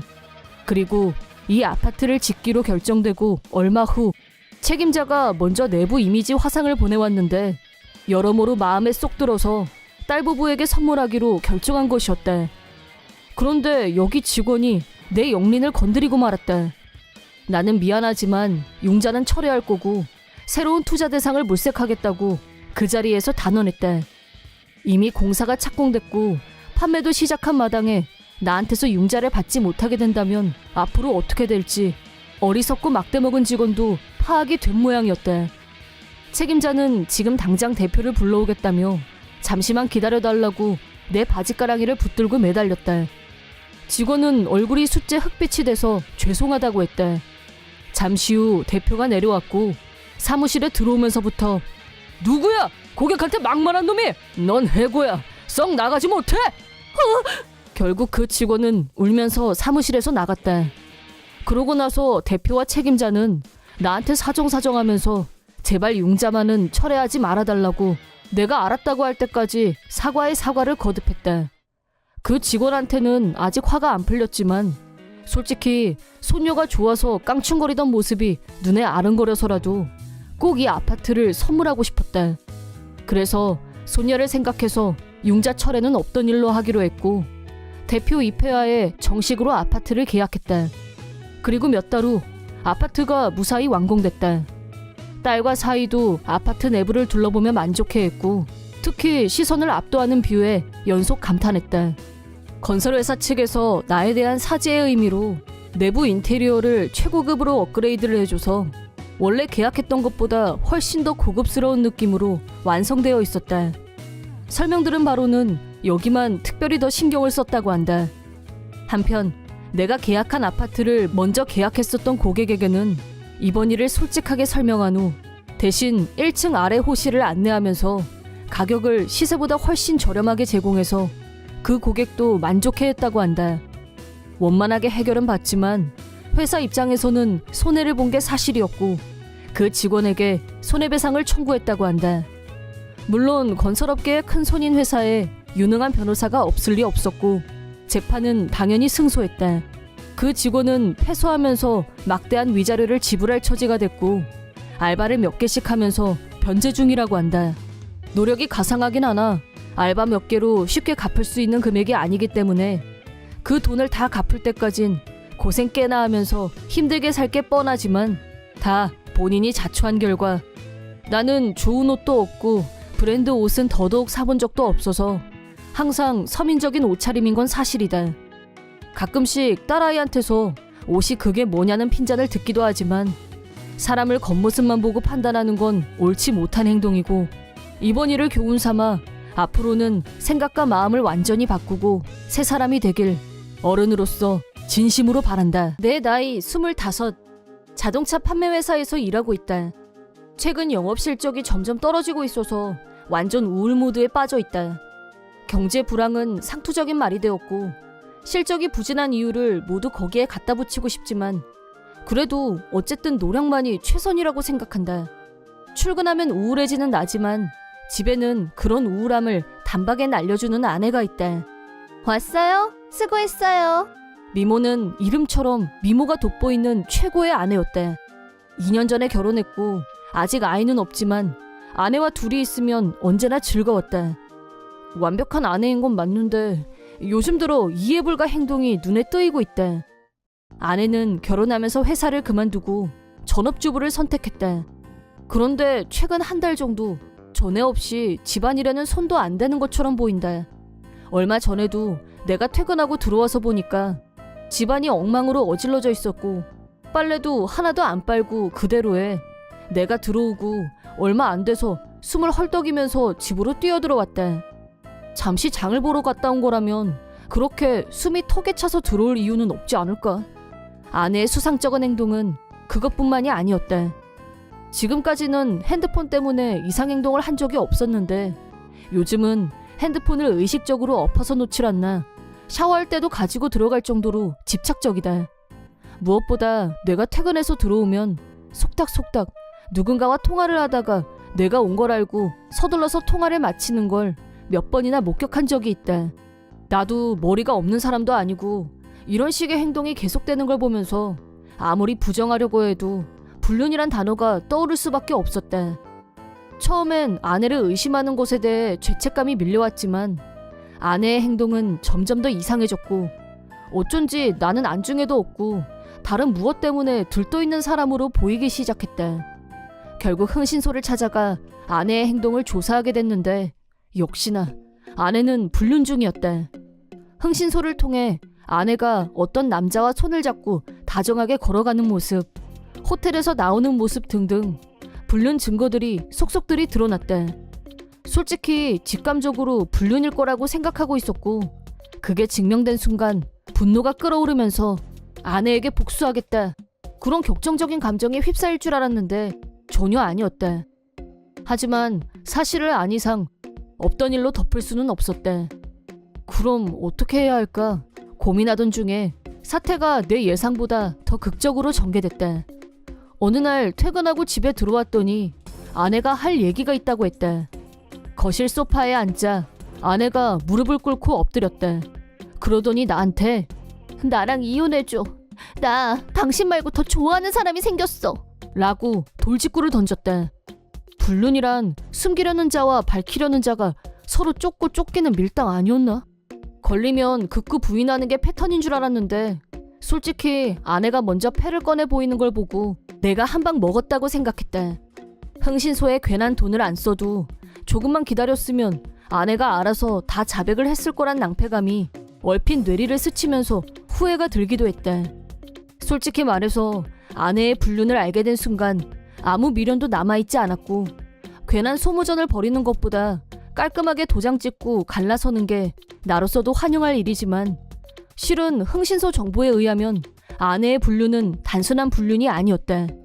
그래서 그 사실을 알려주고 아내의 반응을 살펴보기로 했다. 좋아한다는 사람 이 남자 맞지? 어떻게 당신이 이 사람을... 흥신소에서 받은 사진을 아내에게 보여줬다. 아내는 내가 이미 불륜에 대해서 알고 있었다는 걸 알고 놀라는 눈치였는데 내가 거기에 한마디를 더 보태자 완전히 넋이 나가버렸다. 실은 요즘 당신 행동이 너무 의심스러워서 흥신소에 조사를 의뢰했었어. 당신이 말하기 전에 불륜 사실도 이미 알고 있었고 한 가지 더, 흥신소에서 당신이 모르는 사실을 나한테 알려줬는데 서론을 그렇게 깔아놓은 뒤 추가로 사진을 몇 장 더 보여줬다. 예상대로 아내는 눈이 뒤집히기 직전이었다. 표정을 보니까 몰랐었나 보네. 그쪽도 유부남이더라고. 애가 셋이나 있던데? 이 사진을 보면 5 식구가 화목한 모습으로 공원에서 피크닉 중인 것 같은데? 아니야, 분명히 독신이라 그랬어. 아내의 반응을 보면 나랑 이혼만 하면 불륜남하고 함께 살 수 있을 거다. 아니면 그쪽에서 그렇게 하자고 했을 수도 있고. 그래서 아내는 큰맘 먹고 나한테 이혼하자는 말을 꺼냈다고 생각한다. 나하고 이혼만 하면 이 남자하고 새 출발을 할 수 있을 거라고 믿었던 거다. 내가 보여준 증거사진 속에서 불륜남은 와이프와 다정하게 대화를 나누는 좋은 남편, 아이들과 함께 있을 때는 세상 자상한 아빠의 모습이 넘쳐났다. 아내는 심각하게 충격받은 모습이었다. 하지만 이건 역시 본인이 자초한 일일 뿐 나는 아내를 동정할 마음이 1도 없었다. 앞으로 어떻게 할 건지에 대해서는 내가 굳이 알 필요는 없는 거니까. 나는 이미 준비해뒀던 이혼 서류를 무감각하게 내밀었다. 물론 내 사인은 이미 들어가 있었다. 이거 뭔지 알지? 당신도 여기 사인해. 이걸로 당신하고 나는 이제 남남이야. 그리고 불륜에 대한 대가도 당연히 지불해야지. 2 사람한테 합당한 금액의 위자료 청구할 예정이고 그쪽 와이프도 이 사실을 알게 될 거야. 내가 그렇게 할 생각이기도 하고. 그럼 그 와이프도 당신한테 위자료를 청구하겠지? 그 다음 단계는 가정이 파탄 날 테고 그러고 나서 당신이 그 사람하고 행복하게 결혼을 하든 말든 난 상관없으니까 마음대로 해. 그쯤 되자 아내는 진저리를 치면서 순식간에 태도를 뒤집었다. 이혼은 없었다는 일로 하자는 둥 말 같지도 않은 말을 하면서 마치 아무 일도 없었다는 듯이 굴었다. 절대 그렇게는 못한다고 하자 자기는 그 남자한테 속았을 뿐 나를 배신한 적은 없다고 궤변을 늘어놓으며 앞뒤가 안 맞는 엉터리 주장을 펼쳤다. 마치 나도 피해자라는 식의 뻔뻔함의 끝판왕. 거두절미하고 불륜이 사실이란 걸 확인한 순간부터 아내에 대한 마음은 1도 남아있지 않다고 말했더니 실망이야. 당신 나에 대한 사랑이 겨우 그 정도였어? 라고 적반하장으로 나왔다. 옛날부터 아내는 이런 식이었는데 이렇게 트집을 잡기 시작하면 내가 뭐라고 해도 절대 듣는 법이 없었다. 이제 어떻게 해야 되나 고민이 됐는데 그때 절묘한 대책이 생각났다. 좋아, 그럼 이혼은 없던 걸로 해 라고 말했다. 그러자 아내는 화들짝 놀라면서도 화색이 돌았는데 그 대신 내가 불륜남한테 철저하게 복수하겠다고 말하자 다시 겁에 질린 표정으로 돌아왔다. 내가 지금 연기 중이란 걸 전혀 눈치채지 못했고 진짜로 그렇게 할 거라고 믿는 것 같았다. 울면서 그러지 말라고 하는 모습을 보면서 아내는 그 남자한테 아직도 미련이 남아있다는 걸 확인하게 됐다. 그래서 나는 웃으면서 이렇게 말해줬다. 그렇게 그 남자가 좋으면 그 남자 애를 임신해서 당신이 그 애를 낳고 우리가 같이 키울까? 그 남자 분신을 키우는 건데 행복하지 않겠어? 나의 황당한 발언에 아내는 식겁하면서 두려워하는 것 같았다. 나는 그러거나 말거나 계속해서 나는 당신을 좋아하고 당신도 나를 좋아하고 우리 같은 마음인 거 맞지? 나만 좋아하면서 살 수 있는 거 맞지? 예를 들어 다른 남자의 아이를 낳아도 언제까지나 나만 바라보면서 살 수 있지? 아카데미급 나의 연기에 아내의 표정은 갈수록 창백하게 변해갔다. 얼마 전 사이코패스 영화를 한 편 봤는데 내가 봐도 제대로 그 캐릭터에 빙의한 느낌이었다. 무표정에 동공을 열고 눈도 깜빡이지 않고 아내 얼굴에 바짝 내 얼굴을 갖다 대자 아내는 겁에 질려서 울며 소리쳤다. 미안, 내가 잘못 생각했어. 재결합은 아닌 것 같아. 위자료 줄게. 얼마면 돼? 잘못했어. 내가 드라이브 하는 대로 보기 좋게 걸려든 아내를 보면서 웃겨서 죽는 줄. 이왕 시작한 거 복수극을 마무리하고 멋진 엔딩을 찍기로 했다. 왜 또 생각이 변한 건데? 당신 나 좋아하는 거 아니었어? 아까 이혼하기 싫다 그랬잖아. 내 말이 다 맞지? 아니야. 나 좀 살려줘. 아내는 비명에 가까운 소리를 내면서 이혼 서류에 사인을 하더니 집에서 뛰쳐나갔다. 이렇게 해서 무사히 이혼이 성립됐다. 나머지는 변호사를 통해서 위자료를 청구하는 일만 남았고 나는 곧바로 실천에 옮겼다. 우선은 불륜남 자택으로 내용 증명을 보냈는데 당연히 불륜남 와이프도 이 사실을 알게 됐고 불륜남은 왜 우리 와이프한테 일러 바쳤어? 라면서 악에 받쳐서 아내를 몰아세웠다고 한다. 자그마치 불륜을 하면서 그 정도 리스크에 대한 각오도 없었다는 거? 보아하니 불륜남도 아내랑 마찬가지로 애인과 아내, 연애와 가정을 완벽하게 컨트롤한다는 착각에 빠져서 자신의 행동에 어떤 후과가 따를지 생각하지 못했던 것 같다. 불륜이 발각된 후 불륜남은 아내를 완전히 무시했고 자기 와이프한테 이혼만은 걷어달라고 울면서 매달렸다는데 불륜남 와이프는 용서 절대 없음. 집에서 쫓겨난 불륜남은 거액의 위자료를 청구받았다고 한다. 내 예상대로 불륜남의 가정은 파탄이 나고 말았지만 그런 쓰레기와 헤어진 건 나쁜 것만은 아니라고 생각한다. 결국 불륜남한테 차인 아내는 나하고도 이미 되돌릴 수 없는 상태. 좋은 집을 하나 구해서 이사를 한 후 위자료를 지불하기 위해 새벽부터 밤까지 알바만 하는 신세가 됐다. 불륜남은 아내한테 2번 다시 눈에 띄지 말라고 엄포를 놓으며 손절. 그러자 다시 나를 찾아와서 매달렸는데 매달린다고 받아주는 남자가 있을까 싶다. 불륜은 달콤했겠지만 그 후과는 반드시 지불하게 된다는 사실. 난 가족과 함께 살고 있지만 아빠도 엄마도 나 같은 건 안중에도 없고 여동생만 편애했다. 어렸을 때부터 내 건 없고 다 여동생 거였다. 동생은 누리는 것들을 난 누리지 못했기에 고등학생이 되고 나선 난 알바를 해서 내가 필요한 건 스스로 벌어서 살 수밖에 없었다. 하지만 내가 월급을 받는다는 걸 알게 된 부모님은 월급날이 되자 너 때문에 우리 집 살림이 어려우니까 당연히 알바비라도 보태야지 라면서 내 돈을 뺏어갔다. 하지만 살림이 어려운 건 부모님과 동생의 낭비벽 때문이다. 나보다 1살 어린 동생은 엄마가 뺏어간 내 알바비로 본인이 사고 싶은 옷을 사고 친구와 외식까지 했다.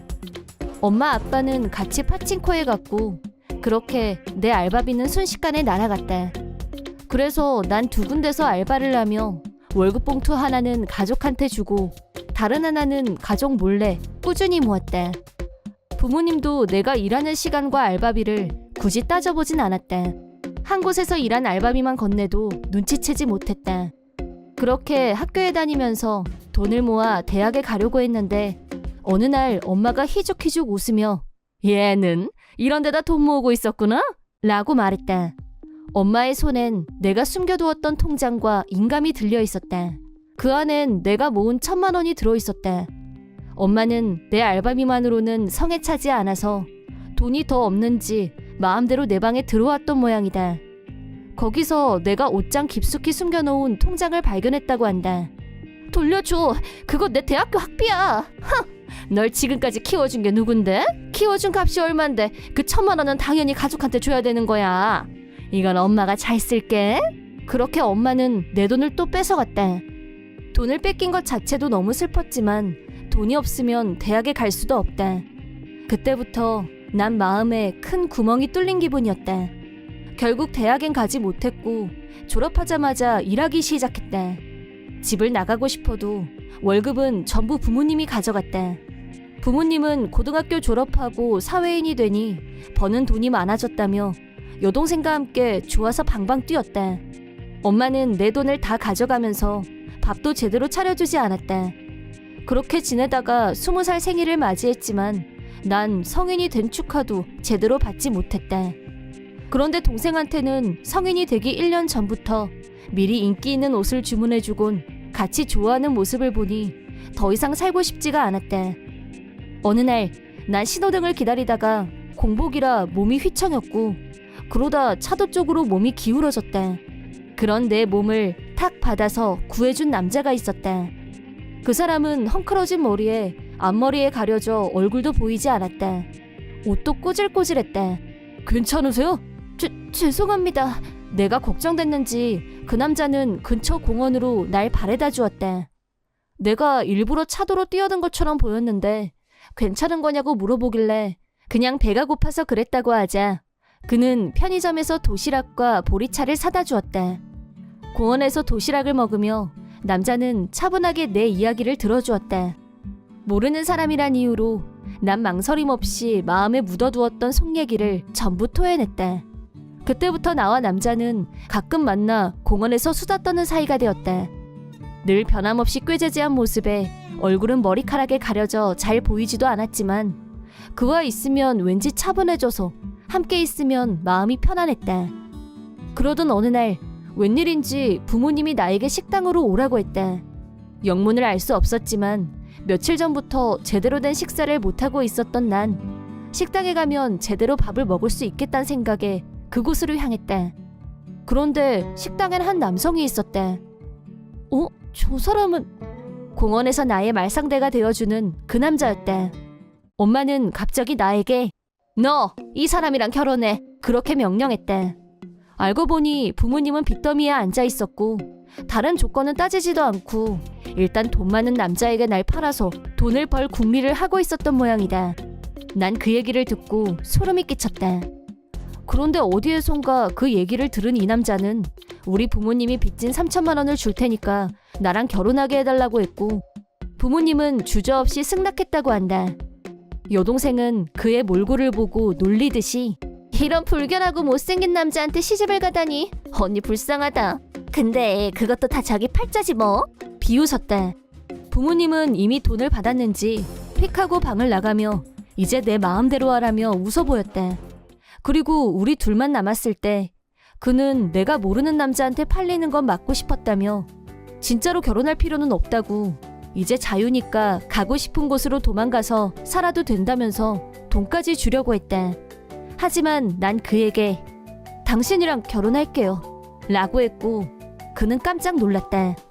그는 내 목숨을 한번 구해줬고 그와 대화를 나눈 짧은 시간들은 내 인생에서 너무나도 소중한 순간이었다. 그래서 당신하고 함께하는 시간을 더 만들고 싶다고 했다. 그러자 그는 부끄러워하면서도 나에게 잘 부탁한다고 했다. 그리고 난 그와 함께 살기 위해 짐을 가지러 집으로 갔다. 그랬더니 빚을 다 갚은 부모님은 신이 잔뜩 난 모습으로 또 쇼핑하러 가려던 참이었다. 동생은 날 완전히 깔보며 이제 내 인생은 끝났다며 엄마와 함께 날 비웃었지만 이 집에서 드디어 벗어나게 된 나에겐 아무런 영향이 없었다. 그리고 난 그의 집으로 갔는데 난 이게 진짜 그의 집이 맞는지 두 눈을 의심했다. 그곳은 비싸기로 유명한 보안이 철저한 아파트로 나에겐 완전히 신세계였다. 그때야 난 그가 주식과 외환거래로 큰 돈을 번 사람이란 걸 알게 되었다. 더 놀라운 건 날 맞이한 그의 모습이었다. 남루한 셔츠와 바지가 아니라 멋진 옷을 입고 눈을 가리고 있던 머리도 깔끔하게 자른 처음 보는 훈남이 서 있었다. 나도 모르게 누구세요? 라고 묻자 그는 웃으며 나야 라고 했다. 금융 쪽 일을 하다 보니 집돌이가 되어버렸고 언젠가부터 겉모습엔 신경 쓰지 않게 되었다고 한다. 그리고 그런 자신을 보고도 편견 없이 대해준 나에게 반했다는 것도 말해주었다. 그때부턴 전엔 어떻게 살았는지 생각이 안 날 정도로 내 인생은 완전히 바뀌었다. 그러던 어느 날 우리는 영화를 보고 쇼핑하러 갔다. 그는 나에게 옷을 사주었다. 그리고 레스토랑으로 가려고 했을 때 우리 가족과 딱 마주쳤다. 세 사람은 내 모습을 보고 깜짝 놀랐다가 내 옆에 있는 그를 보고 다시 한번 놀라더니 이 훈남은 누구냐며 입을 모아 캐물었다. 이 사람이 내 남편이라고 소개했더니 놀란 여동생은 분하다는 듯이 날 노려봤다. 그리고 그땐 이 사람한테 전혀 관심도 없었으면서 남편 직업은 뭔지, 지금 어디 살고 있는지 질문을 퍼부었다. 그는 하나하나 정중하게 답해주었다. 그제야 부모님과 동생은 그가 엄청난 부자라는 걸 알게 된 눈치였다. 그 우연한 만남은 거기서 끝났지만 며칠 후에 나에게 연락이 와서 집 주소를 알려달라고 하질 않나 부모를 돕는 건 당연한 도리라며 그에게 1억을 송금하라고 요구해대는 통에 진절머리가 날 지경이었다. 심지어 동생은 언니가 결혼하기엔 아까우니까 내가 결혼해줄게. 그러니까 주소 알려줘. 동생인데 집에 좀 놀러가도 되잖아. 이런 말까지 했다. 그러자 전화를 바꿔받은 그가 시원하게 지금 사는 집 주소를 알려줬다. 그걸 듣고 불안해하는 나에게 그는 싱긋하고 웃어 보였다. 그리고 일주일 후 엄마가 연락해서는 아파트 앞에 왔으니까 문을 열어달라고 요구했다. 그런데 내가 엄마에게 못 열어줘. 나 지금 외국이야. 라고 답했더니 엄마는 미쳐버리려고 했다. 동생의 목소리도 들렸는데 이게 어떻게 된 거냐고 발악하고 있었다. 남편이 그때 동생에게 집 주소를 알려준 건 맞지만 그는 그날 바로 업자를 불러서 짐을 다 처분하고 외국으로 이민 가자고 했다. 일은 노트북만 있으면 어디서든지 할 수 있다면서. 그때야 난 결혼하자마자 그가 나에게 여권을 만들자고 했던 이유를 알 수 있었다. 아마도 그는 다 예상했을 거다. 이렇게 될 거라는 걸. 그리고 아파트 입구에서 막혔던 부모님과 동생은 내가 그와 결혼했으니까 앞으론 마음껏 사치할 일만 남았다며 카드를 마구 긁고 다녔던 모양이다. 동생은 주변의 부잣집 훈남이랑 결혼하게 됐다고 실컷 자랑했다는데 우리가 사라지는 바람에 그 계획이 전부 수포가 되었다고 한다. 그리고 내 월급 봉투도 손에 넣지 못하게 되면서 이들은 다시 빚더미에 앉았다. 이젠 빚을 갚을 길도 없었고 동생은 지인들의 웃음거리가 되었다. 동생은 창피해서 집 밖으론 한 발짝도 못 나가는 신사라고 한다. 난 그를 만나 행복하게 살게 되었지만 앞으로 그 세 사람은 딱 나한테 했던 만큼 천벌을 받게 될 거라 믿는다. 난 23살 때 한 음식점 점장으로 일하고 있었는데 아내는 그때 들어온 알바였다. 그녀는 돌싱이었고 막 태어난 아기도 있어서 본가에 아기를 맡기고 자투리 시간에 알바를 하기 시작했다고 한다. 여러 번 고민 상담을 해주다가 친해졌고 우리는 아내가 24살이 됐을 때 결혼했다. 그때쯤 아내는 알바를 다른 곳으로 옮겼다. 그리고 이미 태어난 아기를 위해서 우리는 아이를 낳지 않기로 했다. 용돈은 각자 25만 원으로 정했고 아내의 알바비는 저축하기로 했다. 결혼하고 6년이 지났다.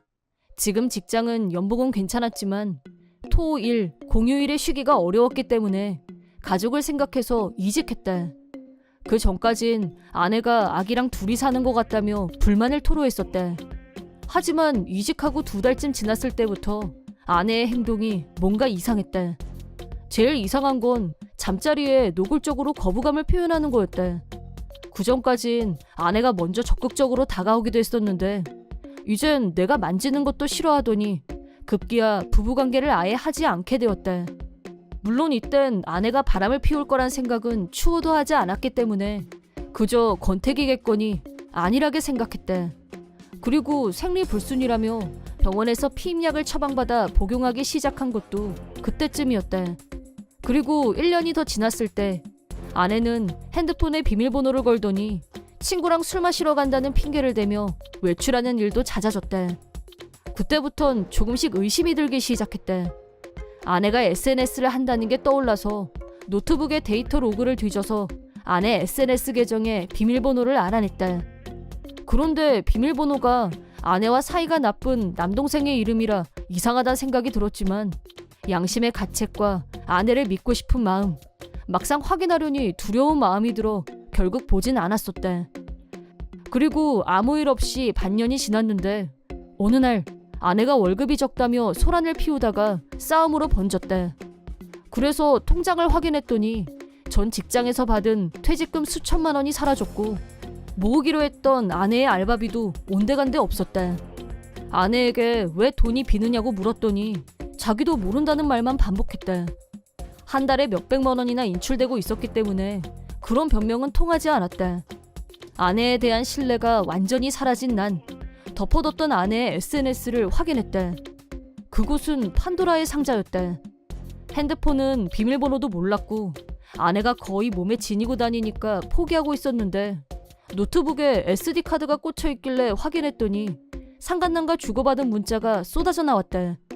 게다가 한 명이 아니라 여러 명인 것 같았대. 그 중에서도 찐사랑은 28살 남자인 듯했고 걔 중엔 젊은 배우 지망생도 있었대. 이놈들에게 돈을 갖다 바친 게 분명했대. 절망적이었지만 난 바로 흥신소에 조사를 의뢰하고 변호사한테 상담까지 했대.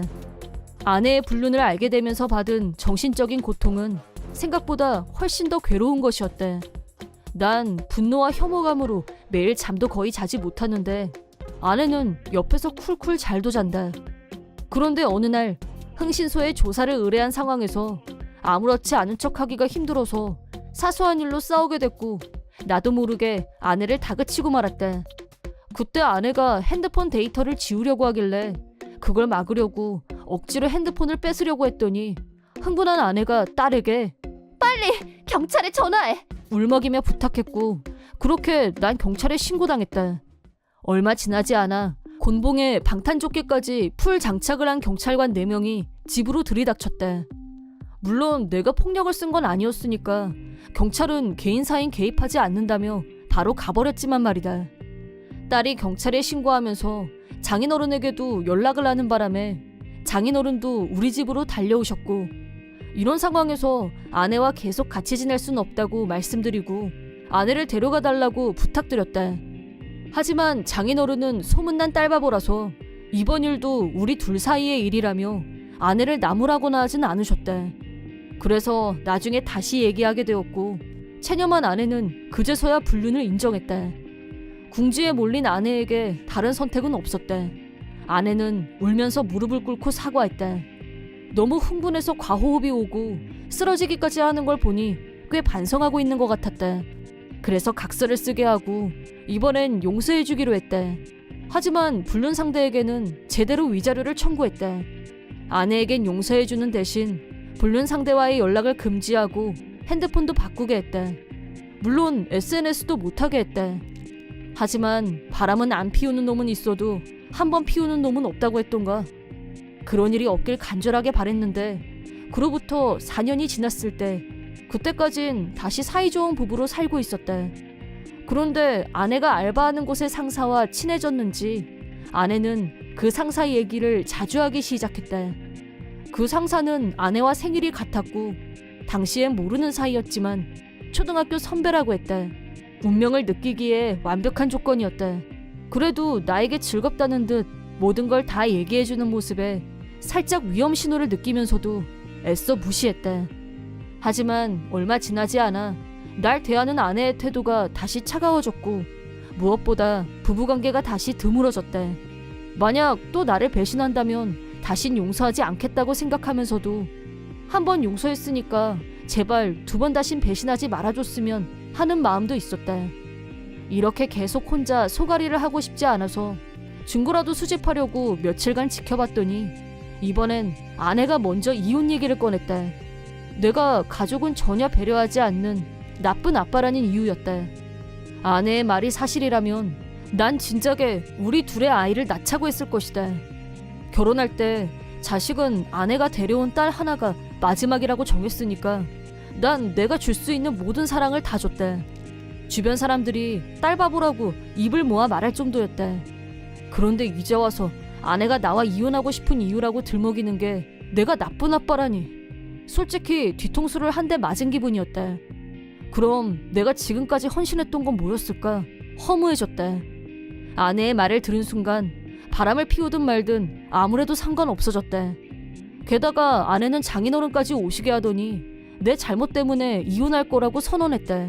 그러자 아내가 불륜을 저질렀을 땐 대충 넘어갔던 장인어른은 가족을 줘버리다니 그런 짓을 하면 이혼당해도 싸지 싸. 그리고 내 손녀 소중한 줄 모르는 사위는 필요 없어. 불같이 화를 냈다. 아니 장인어른, 지금까지 제가 얼마나 우리 딸을 예뻐했는지 다 보셨잖아요. 우리 딸 말고 다른 아이는 필요 없다고 했더니 감동해서 펑펑 흘리던 그 눈물은 어딜 간 거야? 그런 생각이 들자 너무 허무해서 더 이상 따지고 싶지도 않았다. 난 안방에서 가져온 것을 두 사람에게 내밀었대. 10중 8구 바람을 피우고 있을 거란 생각에 조사를 의뢰했던 흥신소의 조사 결과였대. 그러자 아내와 장인어른은 얼굴이 하얗게 질렸대. 아내는 어떻게 왜 자기 뒷조사를 했냐며 따졌대.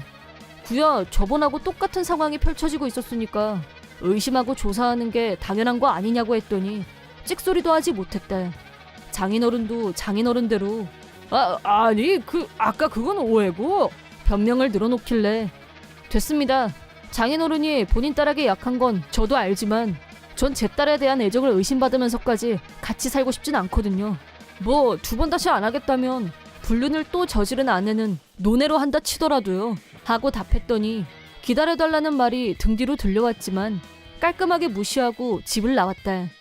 집을 나가자마자 딸과 마주쳤는데 집 나가는 거냐며 슬픈 얼굴로 물어보길래 난 솔직하게 그렇다고 답했다. 그러자 딸은 그때 엄마가 시키는 대로 경찰에 신고해서 내가 나가는 줄 알았는지 제발 나가지 말라고 미안하다며 엉엉 울었다. 어른 둘은 내 진심이 담긴 애정을 전혀 몰랐지만 딸은 제대로 느끼고 있었다고 생각하니 솔직히 정말 기뻤다. 하지만 이제 아빠는 엄마랑 같이 못 사니까 아빠 보고 싶으면 전화하고 오라고 달랬더니 몇 번이고 고개를 끄덕였다. 그리고 난 아내와 이혼했다. 난 물론 상대 남자에게도 위자료를 청구했고 돈을 잃은 상간남은 아내를 떠났다. 아내는 나에게 다시 잘해보자고 매달렸지만 난 그럴 마음이 없었다. 장인어른도 몇 번이나 잘못했다고 전화와 음성 메시지를 보냈지만 솔직히 난 그 사람은 이미 안중에도 없었다. 물론 아내에게도 위자료를 청구했다. 이혼의 이유로 내 핑계를 댄 것까지 포함해서 변호사를 통해 몇 천만 원의 위자료를 청구하자 장인과 아내 둘 다 크게 당황했단 얘기를 들었다. 내 알바는 아니지만 얼마 후에 아내는 장인에게도 외면당하고 좁은 빌라로 이사했다고 한다. 상간남에게도 버림받고 위자료까지 떠안은 상태에서 아이와 둘이 살아가는 건 쉽지 않은 일이겠지만 본인 선택으로 벌어진 일이니 동정심은 들지 않는다. 남편, 딸, 나 이렇게 세 식구에 딸아이는 5살, 아직 유치원생이다. 딸아이가 태어나기 전까지는 나도 직장에 다녔지만 딸아이가 태어난 후 남편이 최소한 아이가 초등학생이 될 때까지만이라도 옆에 있어줬으면 좋겠단 말을 듣고 전업주부로 전향했다. 그날 나는 딸아이와 집에서 같이 그림을 그리며 놀고 있었다. 원래는 공원에 갈 생각이었는데 하필 비가 내려서 포기하고 집에 있었다. 그때 갑자기 전화벨이 울렸고 전화를 받았더니 어떤 남자가 목소리를 깔더니 당신 애를 납치했어. 애 목숨 구하고 싶으면 50억 준비해. 라고 협박했다. 응? 우리 딸은 지금 사실대로 말하려다가 문득 머릿속에서 혹시 다른 애하고 착각한 건가? 라는 생각이 스쳤고 사실대로 말하는 건 위험하다는 생각이 들면서 딸아이가 없는 곳으로 가서 대화를 좀 더 끌었다. 내 딸은 납치를 당하지 않았지만 범인이 착각하고 딸아이 또래 아이를 납치한 것만은 틀림없어 보였다. 만약 내가 그 앤 우리 애가 아니라고 하면 흥분한 범인이 그 아이한테 위험한 짓을 할지도 모르는 일이었다. 그래서 나는 범인으로부터 무언가 단서를 찾아내야 한다는 일념하에 최대한 조심하면서 대화를 이어갔다. 다행이라면 아직 범인이 엉뚱한 데다 전화를 했다는 걸 전혀 눈치채지 못하고 있단 거였다. 나는 범인에게 50억이나 되는 돈을 지금 당장 준비하는 건 물리적으로 힘들다고 말했다. 그러자 범인은 납치당한 아이가 목숨을 잃어도 상관없냐며 다시 협박했다. 긴장과 공포로 심장이 벌렁거리고 등에는 진땀이 흘렀다.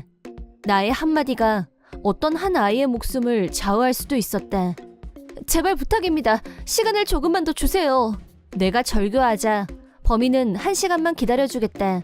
약속한 시간이 되면 지정한 장소로 돈을 가져오라고 했다. 만약 경찰에 신고한다면 아이의 목숨은 보장할 수 없다고 했다. 통화를 마친 후 온몸에서 힘이 빠져나가면서 나는 바닥에 털썩 주저앉고 말았다. 동시에 떨리는 손으로 남편한테 연락했다. 그러자 남편은 곧바로 집으로 달려왔고 마치 유괴당했다가 살아 돌아온 딸을 본 듯이 꽉 안아주더니 나한테 좀 더 자세히 상황을 말해보라고 했다. 그러는 순간에도 혹시 우리 딸을 대신해서 아무 상관없는 아이가 공포에 떨고 있는 건 아닐까 하는 생각에 가슴이 죄어오는 기분이었다. 대체 범인이 납치해간 아이는 누구일까? 당장이라도 경찰에 연락하고 싶은 마음은 굴뚝 같았지만 그러다 그 아이의 목숨이 정말 위험해진다면. 그때였다. 다시 내 전화기가 울렸다. 화면을 보니 나하고 절친인 엄마 연희 씨였다. 그리고 그 다음 순간 잠시 숨이 멎었다. 연희 씨의 아들 신우가 집에 안 들어오고 있다는 거였다. 그 말을 들은 나와 남편은 동시에 눈을 마주쳤다. 연희 씨와는 육아 동지인 만큼 신우가 우리 집에 놀러 왔다가 자고 가는 일도 허다 있었다. 싱글마더인 연희 씨가 퇴근이 늦어지거나 하면 내가 대신 신우를 맡아주는 일도 우리 사이엔 일상적인 일이었다. 어쩌면 범인은 신우를 우리 아들로 착각했을 가능성도 충분히 있었다. 최대한 충격을 줄이기 위해 차분하게 방금 전 범인과의 상황을 설명해줬지만 전화기 너머로 연희 씨의 오열하는 울음소리가 들려왔다. 걱정이 된 나는 일단 우리 집으로 오라고 말했다. 남편한테 범인이 있는 곳으로 내가 직접 가겠다고 말하자 남편은 절대 안 된다고 막아섰다. 하지만 교섭 당사자는 나였고 내가 아닌 다른 사람이 가면 경찰에 신고한 걸로 오해를 사서 신우 신변이 위험할 수 있다고 설득했다. 남편은 고민 끝에 내 결심에 동의해줬다. 그리고 난 후 내가 범인이 지정한 곳에 가 있는 동안 연희 씨한테 우리 딸을 좀 봐달라고 부탁했다. 연희 씨 역시 신우 걱정에 애가 달았지만 범인을 직접 만나러 가는 건 너무 위험하다며 반대했다. 하지만 나 역시 내 의지를 꺾지 않았다. 나는 범인이 지정한 곳으로 갔다. 50억 가지고 왔어? 그것보다 우리 집에 그런 큰 돈이 있을 거라고 생각한 이유가 뭐예요? 우리 집은 그냥 평범한 가족이에요. 그런 거금이 있을 리가 없다고요. 무슨 헛소리야. 네가 왜 50억이 없어? 그러니까 대체 왜 50억이냐고요. 50억을 지정한 이유가 도대체 뭔지 궁금했다. 하지만 바로 이 유괴범이 엄청난 착각과 착오를 범했다는 걸 알게 됐다. 알고 보니 범인은 우리가 하는 대화를 엿듣고 착각의 늪에 빠진 모양이었다. 실은 얼마 전 경제계 큰 손 한 분이 돌아가셨는데 그 아들 부부에게 유산 10억이 상속됐다는 얘기를 별 생각 없이 하고 있었다.